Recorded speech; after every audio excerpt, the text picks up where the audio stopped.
Hello, Saratoga students. It is time for us to listen to P.L. Travers' Mary Poppins Comes Back.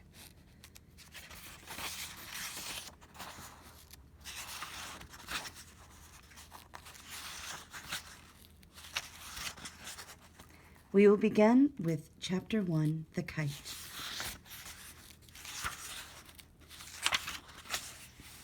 Chapter 1, The Kite. It was one of those mornings when everything looks neat and bright and shiny, as though the world has been tidied up overnight. In Cherry Tree Lane, the houses blinked as their blinds went up, and the thin shadows of the cherry trees fell in dark stripes across the sunlight. But there was no sound anywhere, except for the tinkling of the ice cream man's bell as he wheeled his cart up and down. "Stop me and buy one," said the placard in the front of the cart, and presently a sweep came around the corner of the lane and held up his black, sweepy hand. The ice cream man went tingling up to him. "Penny 1," said the sweep, and he stood leaning out the bundle of his brushes as he licked out the ice cream with the tip of his tongue. And then it was all gone, and he gently wrapped the cone in his handkerchief and put it in his pocket. "Don't you eat cones?"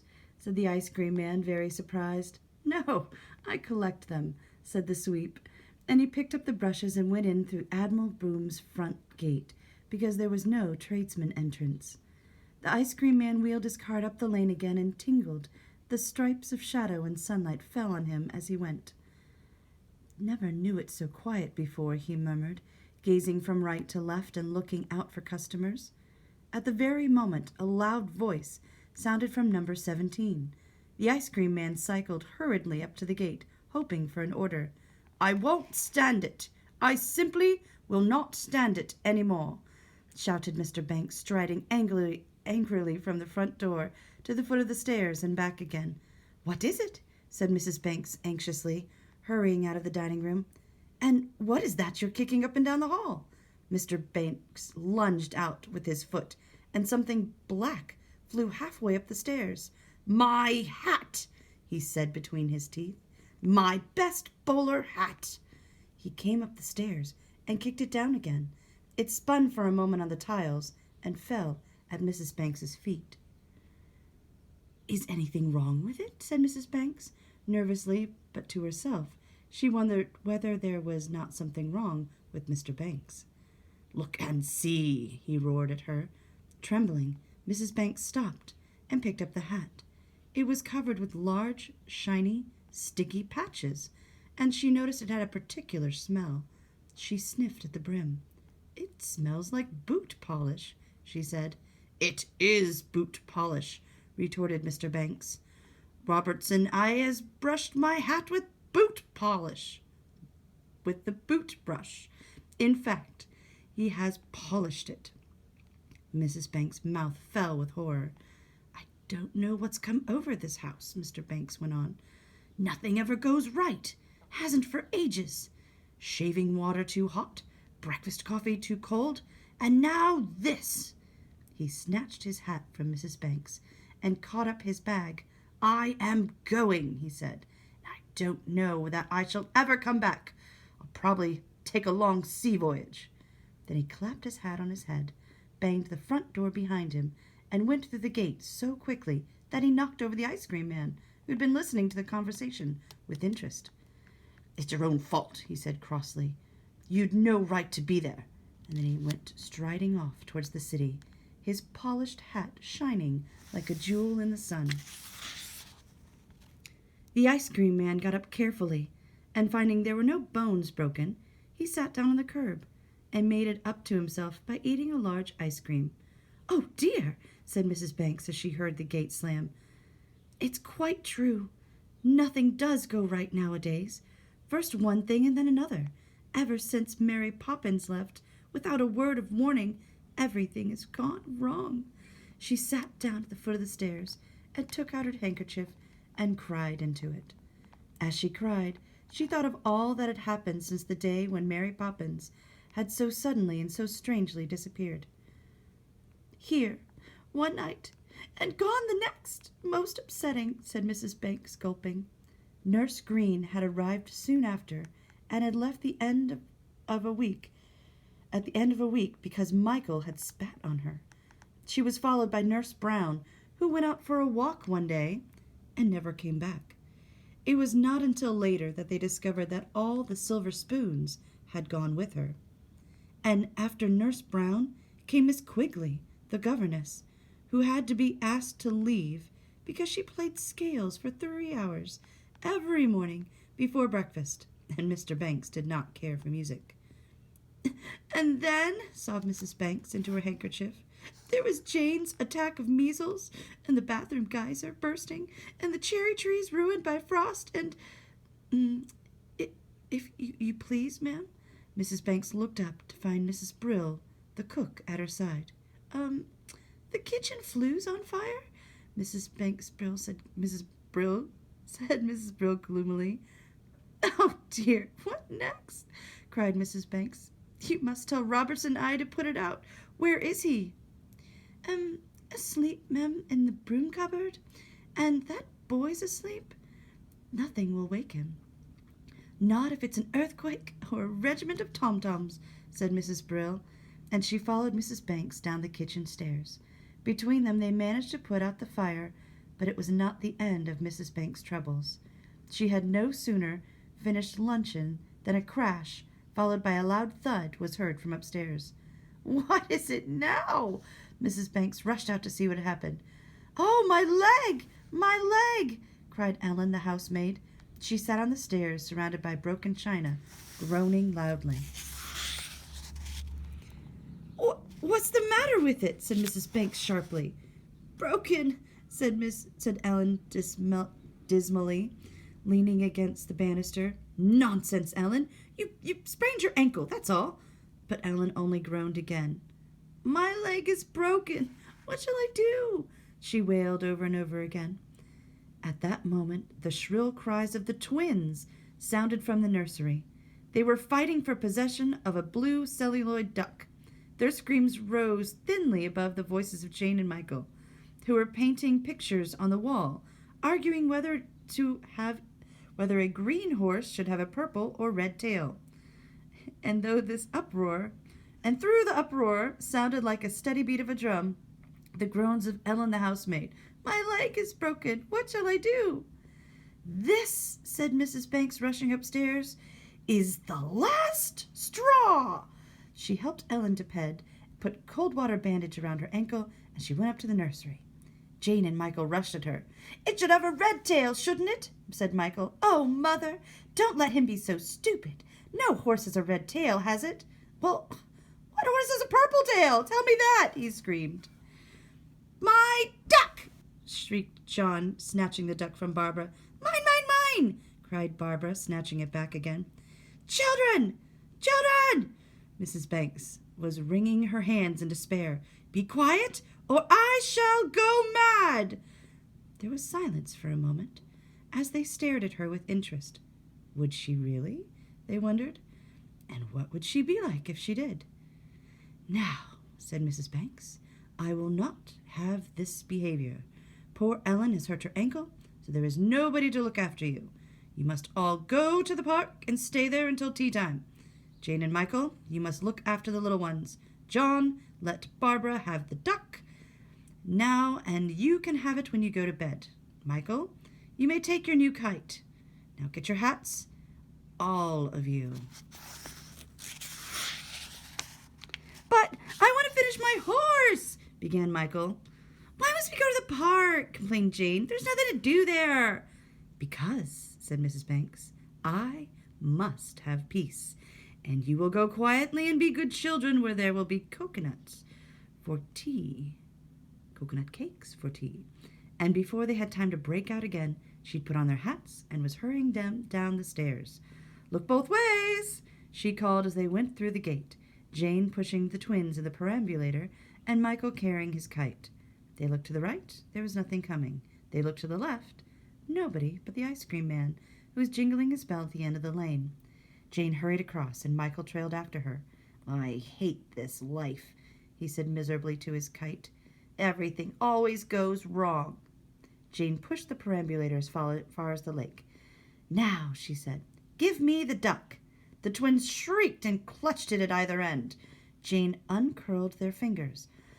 "Look," she said, throwing the duck into the lake. "Look, darlings, it's going to India." The duck drifted off across the water. The twins stared at it and sobbed. Jane ran around the lake and caught it and sent it off again. "Now," she said brightly, "it's off to Southampton." The twins did not appear to be amused. "Now to New York." Then they wept harder than ever. Jane flung out her hands. "Michael, what are we going to do with them? If I give it to them, they'll fight over it. And if we don't, they'll go on crying." "I'll fly my kite for them," said Michael. "Look, children, look." He held up the beautiful green and yellow kite and began to unwind the string. The twins eyed it tearfully and without interest. He lifted the kite above his head and ran a little way. He flapped along the air for a moment and then collapsed hollowly on the grass. "Try again," said Jane encouragingly. "You hold it up while I run," said Michael. This time the kite rose a little higher, but as it floated, its long tasseled tail caught in the branches of a lime tree, and the kite dangled limply among the leaves. The twins howled lustily. "Oh dear," said Jane. "Nothing goes right nowadays." "Hello, hello, hello! What's all this?" said a voice from behind them. They turned and saw the park keeper, looking very smart in his uniform and peaked cap. He was prodding up stray pieces of paper with the sharp end of a walking stick. Jane pointed to the lime tree. The keeper looked up. His face became very stern. Now, you're breaking the rules. We don't allow litter here. You know, not on the ground, nor in the trees, neither. This won't do at all." "It isn't litter, it's a kite," said Michael. The mild, soft, foolish look came over the keeper's face, and he went up to the lime tree. "A kite? So it is. I haven't flown a kite since I was a boy." He sprang up into the tree and came down holding a kite tenderly in his arm. "Now," he said excitedly, "we'll wind her up and give her a run, and away she'll go." He put out his hand for the winding stick. Michael clutched it firmly. "Thank you, but I'd want to fly it myself." "Well, but you'll let me help, won't you?" said the keeper humbly. "Seeing, as I got it down, and I haven't flown a kite since I was a boy." "All right," said Michael, for he didn't want to seem unkind. "Oh, thank you," cried the keeper gratefully. "Now, I take the kite, and you walk 10 paces down the green, and then when I say go, you run, see?" The keeper walked away, counting his steps out loud. 8, 9, 10. He turned and raised the kite above his head. "Go!" Michael began to run. "Let her out!" roared the keeper. Behind him, Michael heard a soft flapping noise. There was a tug at the string, as the winding stick turned in his hand. "She's afloat!" cried the keeper. Michael looked back. The kite was sailing through the air, plunging steadily upwards, higher and higher. It dived a tiny wisp of green and yellow, bounding away into the blue. The keeper's eyes were popping. I never saw such a kite. Not even when I was a boy," he murmured, staring upwards. The kite, a light cloud, came up over the sun and puffed along the sky. "It's coming towards the kite," said Jane in an excited whisper. Up and up went the tossing tail, darting through the air until it seemed but a faint, dark speck on the sky. The cloud moved slowly towards it. Nearer. "Gone!" said Michael, as the speck disappeared behind the thin, gray screen. Jane gave a little sigh. The twins sat quietly in the perambulator. A curious stillness was upon them all. The taut string running up from Michael's hand seemed to link them all to the cloud and the earth and to the sky. They waited, holding their breaths for the kite to appear again. Suddenly, Jane could bear it no longer. "Michael," she cried, "pull it in! Pull it in!" She laid her hand upon the tugging, quivering string. Michael turned the stick and gave a long, strong pull. The string remained taut and steady. He pulled again, puffing and panting. "I can't," he said. It won't come." "I'll help," said Jane. "Now pull." But hard as they tugged, the string would not give, and the kite remained hidden behind the cloud. "Let me," said the keeper importantly. "When I was a boy, we did it this way." And he put his hand on the string just above Jane's and gave it a short, sharp jerk, and it seemed to give a little. "Now, all together, pull!" he yelled. The keeper tossed off his hat, and planting their feet firmly on the grass, Jane and Michael pulled with all their might. "It's coming!" panted Michael. Suddenly the string slackened, and a small whirling shape shot through the gray cloud and came floating down. "Wind her up!" the keeper spluttered, glancing at Michael. But the string was already winding around the stick of its own accord. Down, down came the kite, turning over in the air, wildly dancing at the end of the jerking string. Jane gave a little gasp. "Something's happened," she cried. "That's not our kite. It's a different one." They stared. It was quite true. The kite was no longer green and yellow. It had turned color and was now navy blue. Down it came, tossing and bounding. Suddenly Michael gave a shout. "Jane! Jane, it's in the kite at all! Look, it looks like... Wind, Michael, wind quickly!" gasped Jane. "I can hardly wait." For now, above the tallest trees, the shape at the end of the string was clearly visible. There was no sign of the green and yellow kite, but in its place danced a figure that seemed at once strange and familiar. A figure wearing a blue coat with silver buttons and a straw hat brimmed with daisies. Tucked under its arm was an umbrella with a parrot's head for a handle. A brown carpet bag dangled from one hand, and the other held firmly to the end of a shorting string. "Ah!" gave a shout of triumph. "It is she! I knew it!" cried Michael, his hands trembling on the winding stick. "La me," said Park Keeper, blinking. "La me." On sailed the curious figure, its feet nearly clearing the tops of the trees. They could see the face now, and the well-known figures: coal-black hair, bright blue eyes, and a nose turned upwards like the nose of a Dutch doll. As the last length of string wound itself around the stick, the figure drifted down between the lime trees and alighted primly along the grass. In a flash, Michael dropped the stick, and away he bounded, with Jane at his heels. "Mary Poppins! Mary Poppins!" they cried, and flung themselves upon her. Behind them the twins were crowing like the cocks of the morning, and the park keeper was opening and shutting. Oh, here's a picture. On sailed the curious figure, its feet lightly clearing the tops of trees. Oh, sorry, but almost there.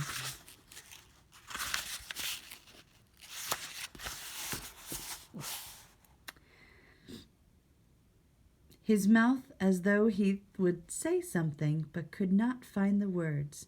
At last! At last!" shouted Michael wildly, clutching at her arm, her bag, her umbrella, anything so long as he might touch her and feel that she was really true. "We knew you'd come back. We found the letter that said au revoir," cried Jane, flinging her arms around the waist of the blue overcoat. A satisfied smile flickered for a moment over Mary Poppins' face, up from the mouth, over the turned-up nose, into the blue eyes. But it died away swiftly. "I'll thank you to remember," she remarked, disengaging herself from their hands, "that this is a public park, and not a bear garden. Such goings-on! I might as well be at the zoo. And where, may I ask, are your gloves?" They fell back, fumbling in their pockets. "Put them on, please." Trembling with excitement and delight, Jane and Michael stuffed their hands into their gloves and put on their hats. Mary Poppins moved towards the perambulator. The twins cooed happily as she strapped them in more securely and straightened the rug. She glanced around. "Who put that duck in the pond?" she demanded in that stern, haughty voice that they knew so well. "I did," said Jane, "for the twins. It was going to New York." "Well, take him out then," said Mary Poppins. "He is not going to New York, wherever that is, but home to tea." And slinging her carpet-bag over the handle of the perambulator, she began to push the twins towards the gate. The park-keeper, suddenly finding his voice, blocked her way. "See here," he said, staring. "I shall have to report this. It's against regulations, coming down from the sky like that. And where from? I'd like to know where from." He broke off, for Mary Poppins was eyeing him up and down in a way that made him feel he would rather be somewhere else. "If I was a park-keeper," she remarked primly, "I should put on my cap and button my coat. Excuse me." And haughtily waving him aside, she pushed past with the perambulator. Blushing, the keeper bent to pick up his hat, and when he looked up again, Mary Poppins and the children had disappeared through the gate of the number 17 Cherry Tree Lane. He stared at the path, and stared up the sky, and stared down at the path again. He took off his hat, scratched his head, and put it on again. "Never saw such a thing," he said shakily. "Not even when I was a boy." And he went away, muttering and looking very upset. "Why, it's Mary Poppins!" said Mrs. Banks as they came into the hall. "Where did you come from? Out of the blue?" "Yes," began Michael joyfully. "She came down on the end—" He stopped short, for Mary Poppins had fixed him with one of her terrible looks. "I found them in the park, ma'am," she said, turning to Mrs. Banks, "so I brought them home." "Have you come to stay, then?" "For the present, ma'am." "But, Mary Poppins, last time you were here you left me without a word of warning. How do I know you won't do it again?" "You don't, ma'am," replied Mary Poppins calmly. Mrs. Banks looked rather taken aback. But don't you think?" she asked uncertainly. "I couldn't say, ma'am, I'm sure." "Oh," said Mrs. Banks, because at the moment she couldn't think of anything else. And before she'd recovered from her surprise, Mary Poppins had taken her carpet-bag and was hurrying the children upstairs. Mrs. Banks, gazing after them, heard the nursery door shut quietly, and then with a sigh of relief she ran to the telephone. "Mary Poppins has come back," she said happily into the receiver. "Has she indeed?" said Mr. Banks at the other end. "Then perhaps I will too," and he rang off. Upstairs, Mary Poppins was taking off her overcoat. She hung it on a hook behind the night nursery door. Then she removed her hat and placed it neatly on one of the bedposts. Jane and Michael watched the familiar movements. Everything about her was just as it has always been. They could hardly believe that she had ever been away. Mary Poppins bent down and opened the carpet-bag. It was quite empty, except for a large thermometer. "What's that for?" asked Jane curiously. "You," said Mary Poppins. "But I'm not ill," Jane protested. "It's been 2 months since I'd had measles." "Open," said Mary Poppins in a voice that made Jane shut her eyes very quickly and open her mouth. The thermometer slipped in.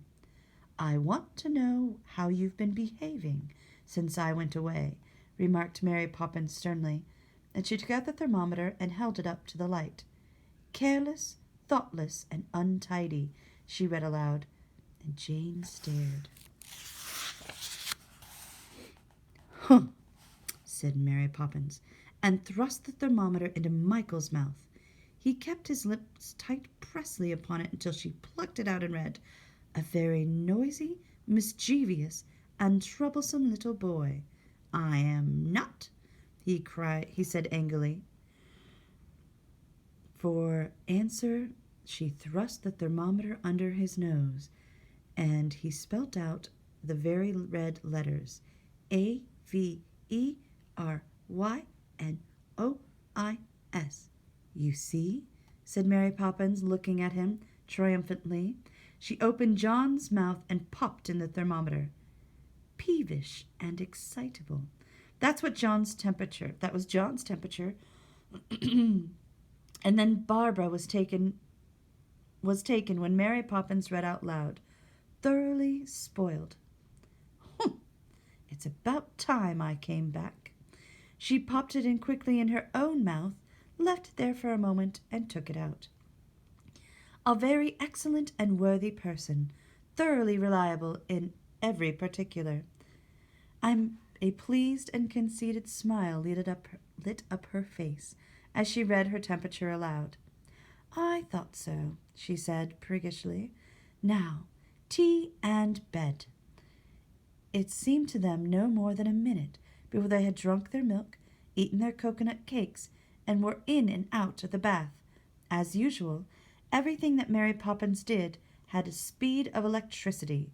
Hooks and eyes rushed apart, buttons darted eagerly out of their holes, sponge and soap ran up and down like lightning, and towels dried with one rub. Mary Poppins walked along the row of beds, tucking them all in. Her starched white apron crackled as she smelt deliciously of newly made toast. When she came home to Michael's bed, she bent down and rummaged under it for a minute. Then she carefully drew out her camp bedside with her possessions laid upon it in neat piles.